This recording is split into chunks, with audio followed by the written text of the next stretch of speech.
करें start. Ready? उधर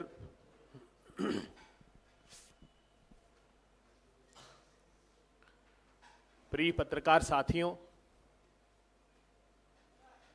एक दीपक लड़ रहा है घोरतम अंधियार से, लड़ रहा है भाजपा और आपके क्रूरतम परिवार से।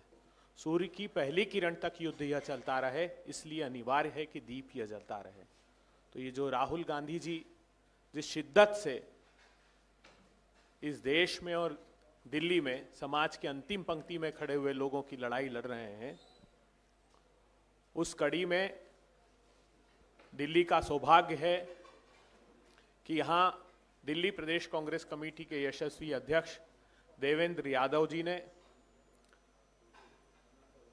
संदीप दीक्षित जी जो उम्मीदवार हैं, जिन्होंने केजरीवाल जी को हार की कगार पर ला खड़ा किया, हारून यूसुफ साहब हैं जिन्होंने दिल्ली को इस बात का आभास दिलाया कि कैसे जो विरासत दिल्ली की स्वर्णिम गौरवशाली और वैभवशाली है उसका प्रतिनिधित्व वो करते हैं और दिल्ली को वो फिर से उस मुकाम पर लेकर जाएंगे। उदित राज जी हैं जो समूचे देश भर में दलितों की एक मुखर आवाज बनकर उभरे हैं, हम लोगों के साथ हैं। हमारे साथ मैं विशेष रूप से सब पत्रकार साथियों का भी आभार व्यक्त करना चाहता हूं कि बीते लंबे समय से आप लोगों ने पत्रकार वार्ताओं में हमारा न सिर्फ साथ दिया बल्कि लोगों तक हमारी बात भी पहुंचाई। हमारे साथ ज्योति सिंह जी एक माह से लगातार जो कम्युनिकेशन डिपार्टमेंट के हमारे प्रवक्ता हैं वो बने रहे। रश्मि सिंह मिगलानी जी जो लगातार हमारे साथ काम करती रहीं। अरुण अग्रवाल साहब हैं जो राजस्थान से कम्युनिकेशन डिपार्टमेंट के समन्वयक रहे हैं, और अस्मा जी हैं जो तेलंगाना से आई हैं। हम सब उनका भी आभार व्यक्त करते हैं। मैं आग्रह करता हूं देवेंद्र यादव जी से कि वो आज इस पत्रकार वार्ता को संबोधित करें।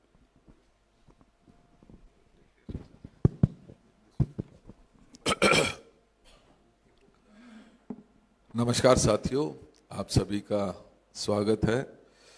आज की इस विशेष प्रेस वार्ता में हमारे साथ माननीय हारून यूसुफ साहब, आदरणीय संदीप दीक्षित साहब, आदरणीय उदित राज जी, अभय जी ने बताया, सभी हम सब साथी आज इस विशेष प्रेस वार्ता में स्पेशली जहां आप सभी साथियों का धन्यवाद करने के लिए यहाँ उपस्थित हुए हैं, क्योंकि जो पिछले 20 दिन में आपका सहयोग मिला है उसके लिए मैं विशेष धन्यवाद आप सभी साथियों का करना चाहता हूं। और साथ के साथ बहुत ज़्यादा धन्यवाद करना चाहता हूं दिल्ली की जनता का। मुझे मालूम है जब आज से 8 महीने पहले जिस समय लोकसभा के चुनाव खत्म हुए और कहीं ना कहीं हमारी पार्टी और हमारा जो ऑर्गेनाइजेशन था वो मैं कहूँ कि काफ़ी कमज़ोर पड़ चुका था, लेकिन दिल्ली के जनता के प्यार ने और हमारे ऑर्गेनाइजेशन के सहयोग ने जहां पूरे दिल्ली में एक माहौल बदलने का काम किया, जिस तरीके से हमारा ऑर्गेनाइजेशन पिछले 6-8 महीने में पुनः एक बार नई ऊर्जा के साथ लोगों के साथ जो कनेक्ट उस समय हुआ वो बहुत अप्रत्याशित था। तो हमारा सभी साथियों के लिए मैं धन्यवाद करना चाहता हूं। लेकिन जैसा मैंने कहा कि इस बार का चुनाव एक विशेष चुनाव हम दिल्ली में भर में देख रहे हैं। मैं लगातार इस बात को कहता रहा हूं कि दिल्ली की जनता जो आम आदमी पार्टी और भारतीय जनता पार्टी के पिछले 11 वर्षों के राज से त्रस्त नजर आ रही थी, वो इस चुनाव में मुखर होकर सामने ही नहीं आई, बल्कि कांग्रेस को जो प्यार और आशीर्वाद दिल्ली की जनता ने इस समय दिया, आज ऐसा प्रतीत होता है कि ऑर्गेनाइजेशन हम बैकफुट पर है, लेकिन दिल्ली की जनता कांग्रेस के लिए चुनाव लड़ रही है। और उसी का नतीजा है कि आज हम मजबूती के साथ उस मुहाने पर खड़े हैं जहां थोड़ी सी सपोर्ट, जो सपोर्ट हमें नजर आ रही है, जो दिख रही है, जो सड़कों पर आते हैं, जो हम घर घर जाकर जब हम वोट की अपील करते हैं, संदीप भाई कोशिश की है कि एक एक घर तक पहुंच पाएं। भाई हारून साहब ने लगातार लोगों के बीच में घर के दरवाजे खटखटाकर हमने जिस तरीके से इस चुनाव को आगे बढ़ाया है और जो प्यार और आशीर्वाद दिल्ली की जनता का मिला है, मैं उनके प्रति पूरी पार्टी की तरफ से दिल की गहराइयों से धन्यवाद करता हूं और यही अपील करता हूं कि आने वाले 2 दिन बहुत महत्वपूर्ण होंगे। आपका प्यार और आशीर्वाद हमारे साथ इसी तरीके से जुड़ा रहे और दिल्ली का वो जो स्वर्णिम एक काल है, जो माननीय शीला दीक्षित जी के समय हमने एक वर्ल्ड क्लास सिटी का निर्माण किया था, पिछले 10 साल में जिस तरीके से वो ढहा है, आज जरूरत है दिल्ली को वही पुरानी दिल्ली जिसमें मेट्रो होती थी, जिसमें हर रोज नई मेट्रो चलती थी, नई बसें चलती थी, ग्रीन कवर बढ़ता था और इसके साथ साथ सोशल सिक्योरिटी का विशेष ध्यान मुझे याद पड़ता है कि उस समय किया जाता है। आज भले ही कुछ लोग फ्री की बात करके उस सोशल सिक्योरिटी जो हमारी एक जिम्मेदारी है उसके ऊपर मैं मानता हूं कि उनको कहना कि फ्री में दे रहे हैं, कोई माफ कीजिएगा, कोई फ्री में किसी ने नहीं दिया। हम माननीय शीला दीक्षित जी की सरकार के समय में से हमने ये कोशिश की है कि जो समाज में पिछड़ गया साथी, जो भाई पिछड़ गया, उसको कैसे बराबरी का दर्जा दे सके। और मुझे याद पड़ता है कि माननीय शीला दीक्षित जी के समय पर ही हमने 100 यूनिट फ्री, आप तो साहब बिजली मंत्री रहे हैं, 100 यूनिट फ्री पहली हम पूरी दिल्ली की जनता को दिया करते थे। उसके जो सेकंड 100 से 200 होती थी उसके ऊपर 50% सब्सिडी हम दिया करते थे। हम बुजुर्गों को पेंशन दिया करते थे और मुझे याद है जब लास्ट हमारा था तो उसी समय हमने बुजुर्गों के जो 70 साल से ऊपर हो गई थी उनकी 2500 रुपया हमने उनको पेंशन देने का काम किया। जब हमें लगा कि हमें केरोसिन ऑयल बंद करना चाहिए तो उस समय केरोसिन ऑयल बंद करने का कोई ऐसा फैसला नहीं था कि एक हुक्म हो गया और सब चीजें बंद हो गई।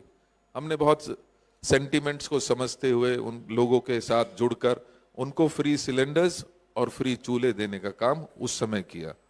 हमने ये कोशिश रखी कि अगर हमारा एक कोटा होता है राशन का, अगर वो पूरा हमारी दिल्ली की जनता को पूरा नहीं पड़ता तो अंशश्री योजना लाकर हमने लोगों को उसमें जोड़ने का काम किया।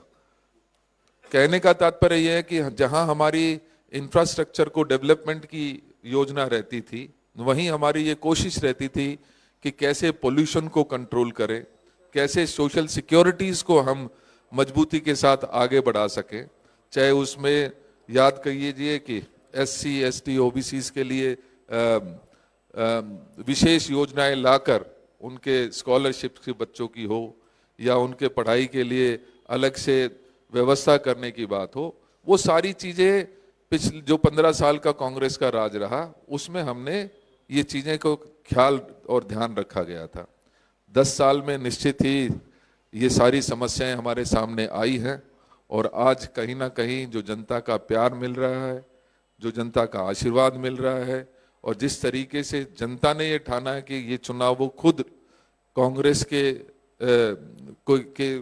कांग्रेस को वापस स्थापित लाने के लिए लड़ेंगे, तो उससे निश्चित ही हमारे सभी के हौसले भी बढ़े हैं और ये उम्मीद भी जगी है कि 8 तारीख को जब नतीजे आएंगे तो एक मजबूत सरकार हम दिल्ली में लाने में कामयाब होंगे, जिससे जो पुराना स्वर्णिम काल था उसको हम लौटाने में हमें मदद मिलेगी। यही चंद बातें मुझे आपके साथ करनी थी और इससे पहले कि हम एक लोगों के प्रति जो हमारी कमिटमेंट है, मैं चाहूँगा कि वो भी हम दिल्ली की जनता के सामने ज़रूर रखना चाहेंगे। लेकिन उससे पहले भाई हारून भाई 2 शब्द बोलेंगे। आदरणीय साथी देवेंद्र जी, बहुत बहुत धन्यवाद। हेलो। तो जिस तरह अभी देवेंद्र जी ने बताया कि कैंपेन किस तरह चल रहा है, और एक नया उत्साह दिल्ली के लोगों में देखने को मिला है। और जो मैंने महसूस किया इस पिछले 1 महीने के कैंपेन में, आज कांग्रेस ने लोगों को नीचे ज़मीन पे क्या हो रहा है वो देखने के लिए लोग अब मजबूर हो गए, क्योंकि पहले 10 साल में या तो भारतीय जनता पार्टी के होर्डिंग या पोस्टर्स या नारे और एक तरफ आम आदमी पार्टी के नारे रोज नए नए नारे निकालते थे, तो लोग ज़मीन पे नहीं देख रहे थे कहाँ सीवर बह रहा है, कहाँ पर पानी गंदा आ रहा है। आज वो तमाम मुद्दे बहुत ऊपर उठकर आ गए हैं।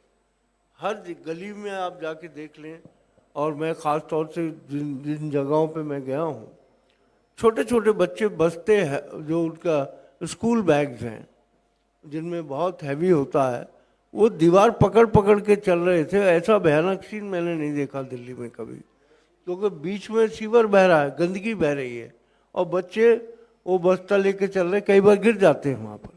तो ये कांग्रेस का जो कैंपेन हमारा रहा 1 महीने में, उसमें कम से कम लोगों को जो बुनियादी मुद्दे हैं, क्योंकि ऐसा वातावरण बना दिया गया कि आज ये वाला नारा है, कल हम वो देने जा रहे हैं, परसों ये देंगे, यही इसी तरीके से भारतीय जनता पार्टी करती रही। तो आज लोगों को ये लग रहा है कि वो दिल्ली जो 15 साल कांग्रेस की सरकार शीला जी की क़यादत में रही, जिस तरीके से संवेदनशीलता उस दौर में थी, वो शायद लोगों को अब याद आना शुरू हुआ है। क्योंकि जितनी तेज़ी से घटनाक्रम बदला है, जितनी तेज़ी से नए नए नारे दिए गए, और हमारे अरविंद केजरीवाल माहिर हैं इस चीज़ में, वो इतने वादे कर देते हैं कि उसकी रिपीट आप सोच ही नहीं सकते कि कल क्या कहा था, आज क्या कहा है। उस कन्फ्यूजन के अंदर उनकी सरकार भी चलती रही और भ्रष्टाचार भी चलता रहा। भ्रष्टाचार का जहाँ तक मुद्दा है, वो बहुत मैंने महसूस किया कि अब लोग ये मानने लगे कि ये आदमी जो ईमानदारी का ढोंग करता था, इसकी सच्चाई वही है कि जितना भ्रष्टाचार दिल्ली में हुआ, चाहे शराब घोटाला हो, चाहे जल बोर्ड हो, चाहे स्कूलों के अंदर कमरे बनाए गए हों, ये लोग अब समझने लगे हैं। और लोगों को लगता है कि जिस तरह के इल्ज़ामात हमारी पूर्व मुख्यमंत्री शीला जी पे लगाए गए, उन लोगों को लगता है शीला जी के साथ बहुत ज़्यादा नाइंसाफ़ी हुई उस वक्त, और एक झूठ का जो पूरा आडंबर रचा गया था, उसके लपेटे में वो कांग्रेस की सरकार आई। लेकिन आज वो लोग रियलाइज़ करते हैं शीला जी का विज़न, कांग्रेस का विज़न, चाहे वो ट्रांसपोर्ट हो, चाहे पावर हो, चाहे पब्लिक डिस्ट्रीब्यूशन सिस्टम हो, आज कोई पूछने वाला नहीं। 10 साल से दिल्ली में एक राशन कार्ड नहीं बना, क्योंकि मैं सिविल सप्लाईज मिनिस्टर भी रहा, और उस समय हमारी कोशिश होती थी कि जो गरीब तबका है उसके उस तक राशन पहुँचे। हम पिछले 8 साल से सुन रहे हैं कि होम डिलीवरी कराएंगे। होम डिलीवरी कराने की कोशिश इसलिए कर रहे थे, डाइवर्जन आज भी हो रहा है, राशन का डाइवर्जन आज भी हो रहा है। जो 2 रुपये किलो गेहूं और 3 रुपये किलो चावल है, बहुत अगर उसके ऊपर एक इंक्वायरी होनी चाहिए, क्योंकि मुझे जो मालूम है गरीब लोगों को कहा जाता है भाई तू 400 रुपये ले ले और राशन छोड़ दे अपना, और वो जो 2 रुपये किलो गेहूं है वो मार्केट में आराम से 24-25 रुपये वो बेचते हैं। तो ये जो एक धांधलेबाजी पीडीएस में है, मैं तो समझता हूँ इसकी जांच ज़रूर, अगर कांग्रेस की गवर्नमेंट आएगी तो इन चीज़ों पे जांच बहुत ज़रूरी है, क्योंकि ये भ्रष्टाचार के वो स्रोत रहे हैं जिसके नारे दे दे के अरविंद केजरीवाल, वो शुरू तो वहीं से हुए थे राशन कार्ड से। जमुना पार में जो परिवर्तन बना, एक एनजीओ बनाई थी, उसमें हमेशा ये दावा किया गया कि हम तो गरीबों में काम करते हैं, और वहाँ क्या हो रहा था ये तो खैर वहाँ के लोग जानते हैं कि या फेयर प्राइस शॉप वाले जानते हैं।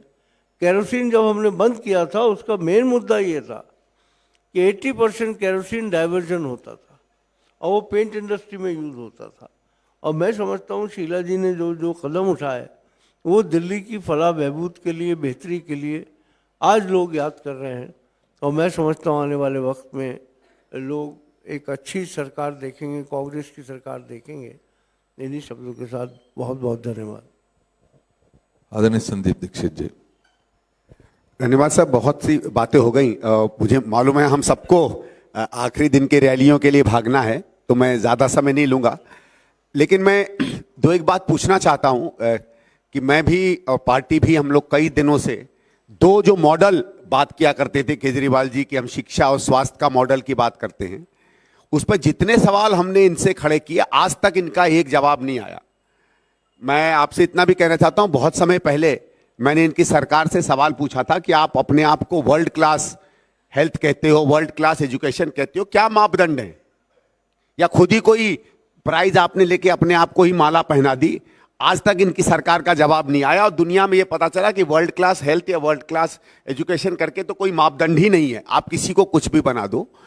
लेकिन मैं केजरीवाल साहब से जरूर पूछना चाहता हूं कि आप जिस तरीके के काम शिक्षा और स्वास्थ्य में करते थे, वो हमारी जो 15 साल की सरकार थी उसके क्रांतिकारी काम से आप उसका औसतन भी आप विकास नहीं कर पाए। अगर हमने 150 स्कूल बनाए तो आप 11 पे अटक गए। ये जो सुंदर कमरों की बात किया करते थे, मैंने बार बार वो फोटो दिखाई है कि इससे बराबर के सुंदर कमरे, सुंदर कॉरिडोर, सुंदर बाथरूम तो हम लोगों की सरकार में प्रोजेक्ट रूपांतर के अंतर बनते थे। सवाल सिर्फ ये बनता है कि उस समय नए कमरे, सुंदर कमरे, पेंटेड कमरे, अच्छी तरीके के कमरे 7 लाख रुपए कमरे में बन जाते थे। आज वो 24 लाख रुपए कमरे कैसे हो गए? ये जरूर है तिगुना।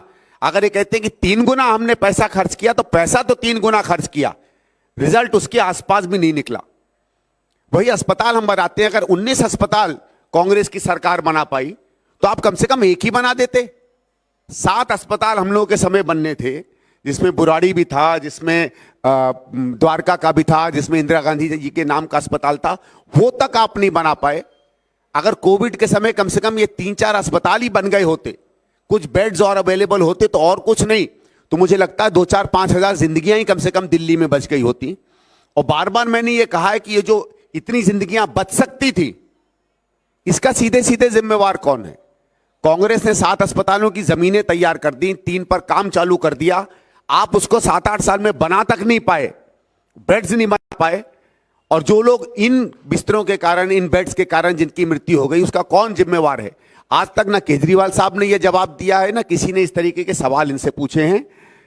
और अगर मोहल्ला क्लिनिक की बात करते हैं तो मैं तो बार बार सवाल पूछता हूं कि आपको याद होगा कि जब टीकाकरण शुरू हुआ था कोविड का, तो टीकाकरण तो दुनिया में सबसे आसान चीज होती है। टीकाकरण तो वो चीज है कि नर्सें और डॉक्टर घर घर जाकर भी टीका लगा देते हैं। कम से कम मोहल्ला क्लिनिक में टीकाकरण ही हो जाता। जो क्लिनिक टीकाकरण के लायक नहीं मानी गई, वो वर्ल्ड क्लास हेल्थ कहां से हो गई है, आज तक मुझे नहीं बात समझ में आई। तो इनका ना स्वास्थ्य का मॉडल है, ना हेल्थ का मॉडल है, बाकी तो सब चीजें इनसे हमने ध्वस्त ही कर दी। क्योंकि मैं 2 और बातें बस कह के अपनी बात बंद करूंगा जो मुझे इस चुनाव में एहसास आया।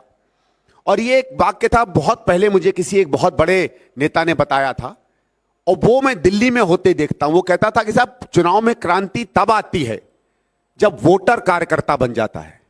और हमने देखा है कि हमारे लोग हों या ना हो, जगह जगह वोटर कांग्रेस की दिल्ली की बात कर रहा है, वोटर 10 साल पहले की दिल्ली बात कर रहा है। जहां हम जाते हैं वोटर हमें कहता है कि भाई साहब कुछ मत करो, केजरीवाल को हटाओ। तो जब वोटर कांग्रेस का कार्यकर्ता बन गया है, तो जैसे देवेंद्र भाई ने कहा, मैं आशा करता हूं कि उसका पूरा आशीर्वाद हमको मिलेगा। और मैंने जिस तरीके से कम नई दिल्ली में इनके धनबल का चुनाव देखा है, कोई पोस्टर बांट रहा है, कोई 2,500 रुपया दे रहा है, कोई जूते बांट रहा है, कोई कुछ और बांट रहा है। हम तो इतना कहेंगे कि ये लोग अब कर रहे हैं दिल्ली में सिर्फ दाम की बात, और केवल कांग्रेस है जो करती है काम की बात। ये मेरे हिसाब से यही हमारा चुनाव है, और लोग काम पर वोट देंगे, दाम पर आप समय ले सकते हैं, वोट नहीं खरीद सकते। धन्यवाद। उदित भाई, नहीं उदित भाई। सम्मानित मंच, प्रदेश अध्यक्ष जी, पत्रकार भाइयों, कल केजरीवाल जी के घर पर डॉक्टर अंबेडकर की मूर्ति भेंट करने गए थे। मूर्ति लेने से मना कर दिया। अमृतसर में डॉक्टर अंबेडकर की मूर्ति का अपमान हुआ। और जब मंदिर और गुरुद्वारा के पुजारियों को 18,000 रुपया प्रतिमाह देने का घोषणा किया, तो मैंने उनसे आग्रह किया कि जो बौद्ध नवबौद्ध हैं रविदास के पुजारी हैं वाल्मीकि, उनको भी 18,000 रुपया देना है। उनको उसको भी लेकर के हमने इनके घर का घेराव किया, जवाब नहीं आया। और सीएम तीर्थ यात्रा योजना है, उसमें हमारे भी धाम हैं, महू है, रविदास स्थली है, गया है, दीक्षा भूमि, ये बहुजन के धाम हैं। इन बहुजन धाम के लिए कोई तीर्थ यात्रा का इन्होंने कोई सुविधा नहीं दी। इतने बड़े दलित विरोधी कोई हो नहीं सकता। डॉक्टर अंबेडकर का तस्वीर लगाते हैं। डॉक्टर अंबेडकर की जो 22 प्रतिज्ञाएं थी, उसको केवल इनके एक मंत्री ने पढ़ा था, राजेंद्र पाल गौतम जी ने, और इस्तीफा ले लिया। तो मैं ये कहना चाहता हूँ कि डॉक्टर अंबेडकर की तस्वीर आप लगाते हो और उनके विचारों से और दलितों से इतना घृणा करते हो।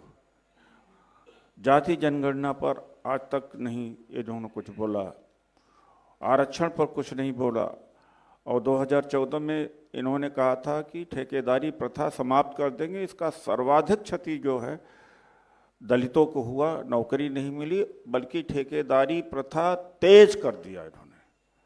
तो मैं कहूँगा कि दलित विरोधी, पिछड़ा विरोधी, अल्पसंख्यक विरोधी है।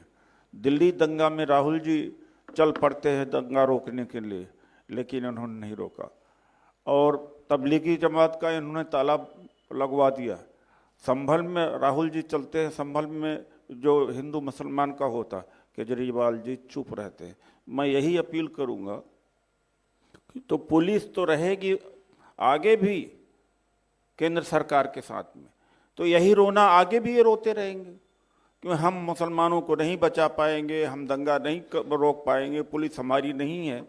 तो बेहतर है कि कांग्रेस को रास्ता दें। कांग्रेस कल केंद्र में भी आएगी और राज्य में भी आएगी, क्योंकि ये तो ये कहते रहेंगे केंद्र वाले काम नहीं कर रहे हैं, तो आगे भी तो 8 फरवरी के बाद में भी तो केंद्र की सरकार रहेगी, तो क्या फायदा आम आदमी पार्टी को वोट देने का। तो पुरानी कांग्रेस को वोट दें। और मैं तो ये कहता हूँ, ये इस चक्कर में मुस्लिम समाज और दलित समाज न आए, अरे भाई ये जीत नहीं रहे तो इनको वोट मत दो। वोट तब जरूर दो क्योंकि हालत और भी खराब होगी आम आदमी पार्टी में आगे चल करके। धन्यवाद। धन्यवाद। एक सेकंड रुकिए।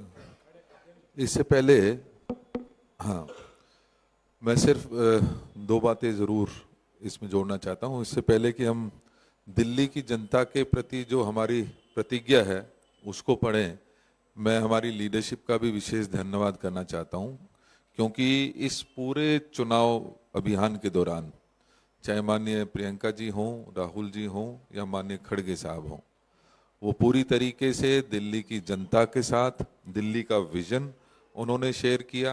दिल्ली की 5 गारंटियों के साथ साथ हमारा जो मैनिफेस्टो है उसके बारे में विस्तार से चर्चा की है। तो मैं अभी सभी साथियों से चाहूँगा कि माननीय संदीप जी, उदित जी और हारून भाई सभी एक बार खड़े होके हम दिल्ली की जनता के प्रति जो प्रतिज्ञा है वो हम पढ़ना चाहते हैं। तो हाँ, हम प्रतिज्ञा लेते हैं कि दिल्ली में कांग्रेस की सरकार बनने पर कांग्रेस की सरकार बनने पर दिल्ली का वायु प्रदूषण दूर करेंगे। दिल्ली का वायु प्रदूषण दूर करेंगे। साफ पानी का प्रबंध करेंगे। साफ पानी का प्रबंध करेंगे। दिल्ली को कूड़ा मुक्त करेंगे। दिल्ली को कूड़ा मुक्त करेंगे। जाम से मुक्ति दिलाएंगे। जाम से मुक्ति लाएंगे। यमुना की सफाई करेंगे। यमुना की सफाई करेंगे। गरीबों, दलितों, आदिवासियों, अल्पसंख्यकों, पिछड़ों, पूर्वांचल के भाई, गरीबों, दलितों, आदिवासियों, अल्पसंख्यकों, पिछड़ों, पूर्वांचल के भाई बहनों के हितों का संरक्षण करेंगे। बहनों के खाते में 2500 रुपए प्रति माह डालेंगे। 25 लाख तक इलाज मुफ्त करेंगे। 25 लाख तक इलाज मुफ्त करेंगे। युवाओं की पहली नौकरी पक्की करेंगे युवाओं की पहली नौकरी पक्की करेंगे और 300 यूनिट बिजली मुफ्त देंगे। 300 यूनिट बिजली मुफ्त देंगे। महंगाई से मुक्ति दिलाएंगे, महंगाई से मुक्ति दिलाएंगे, जिसमें 500 रुपए में गैस सिलेंडर जिसमें 500 रुपए में गैस सिलेंडर और रसोई किट देंगे। रसोई किट देंगे। हमारे घोषणा पत्र को लागू कर हमारे घोषणा को पत्र को लागू कर स्वर्णिम दिल्ली के स्वप्न को साकार करेंगे। स्वर्णिम दिल्ली के स्वप्न को साकार करेंगे। दिल्ली की हर जरूरत होगी पूरी, दिल्ली की हर जरूरत होगी पूरी, क्योंकि कांग्रेस है जरूरी। बहुत बहुत धन्यवाद। ये प्रतिज्ञा हमारी दिल्ली की जनता के प्रति है।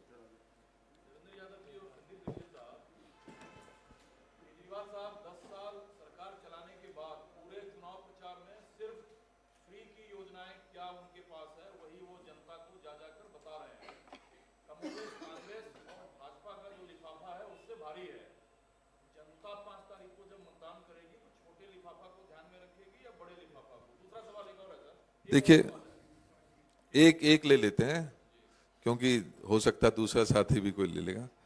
देखिए, इन सभी गारंटीज के पीछे सबसे बड़ा जो एक फैक्टर काम करता है वो है विश्वास का, वो है हमारा कमिटमेंट कि कौन व्यक्ति ऐसा, कौन पार्टी ऐसी है जो कहती है वो करती है। और कांग्रेस के साथ सबसे बड़ा जो बेनिफिट है वो ये है कि हमने जहां जहां जो कुछ कहा है वो अक्षर से है उसको पूरा करने का काम किया है। भारतीय जनता पार्टी हो जिसने 15 लाख की बात कही थी, जिसने 2 करोड़ नौकरी की बात कही थी, लिफाफा भले ही बड़ा हो लेकिन आज वो लिफाफा फट चुका है। इसी प्रकार से आम आदमी पार्टी की बात करूं तो उन्होंने 10 साल में स्वयं ये माना है कि वो गंगा जी यमुना जी को साफ नहीं कर पाए, वो पोल्यूशन पे कुछ खास कर नहीं पाए और इससे आगे चलकर साफ पानी घरों तक पहुंचा नहीं पाए।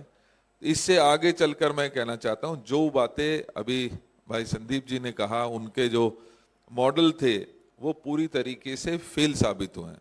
कहीं ना कहीं कांग्रेस में लोगों का विश्वास है, कांग्रेस जो कहती है वो करती है। माननीय खड़गे जी, माननीय राहुल गांधी जी जिस जिस स्टेट में जो कहकर आए, हमें गर्व है कि हमने उसको पूरा किया है।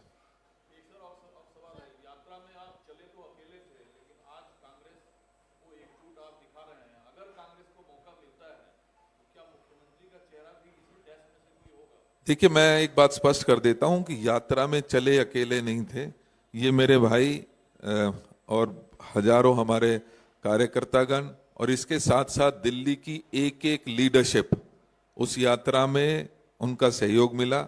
केंद्रीय लीडरशिप का हमें बहुत सहयोग मिला। आपको याद होगा शुरुआत में ही माननीय हिमाचल के सीएम साहब वहाँ रहे, अलग अलग समय पर अलग अलग, चाहे पायलट जी हों, चाहे हुड्डा जी हों, अन्य जो सभी साथी हैं वो लगातार यात्रा के साथ जुड़ते रहे।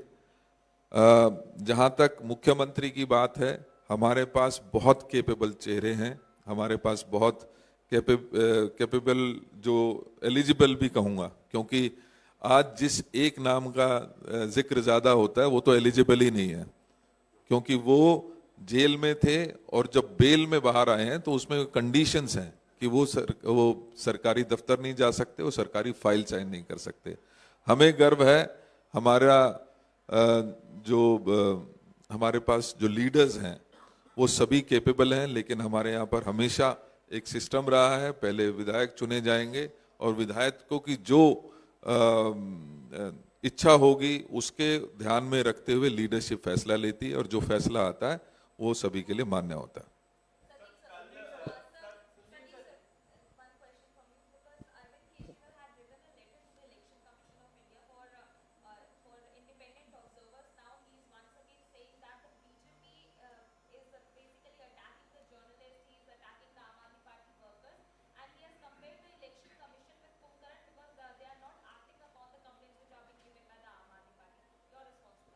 But I think Arvind Kejriwal is a person who himself has never responded to any independent observer. As I said, he makes his own claims. He does not even get his own claims clarified. But anyway, I've also seen what's been happening in New Delhi, and I can tell you it is both Aam Aadmi Party and BJP that have been resorting to violence, that have been resorting to trying to bribe voters. 2 days ago, my sister was campaigning in Jhuggis near Teen Murti, where BJP and Aam Aadmi Party had a vicious altercation with each other. We've been telling Election Commission about money being distributed by Aam Aadmi Party and others. So I don't think it's an issue of them wanting independent observers. It's an issue of trying to score points so that their people don't get caught. And I'm clearly saying both Aam Aadmi Party and BJP are indulging both in trying to scare voters, trying to bribe the voters, especially in our areas where our economically weaker section people are living. Congress is the only party which is coming out, not only in New Delhi, but in large parts of Delhi, almost entire Delhi, as the only party that is fighting with issues and with a vision for a developed Delhi.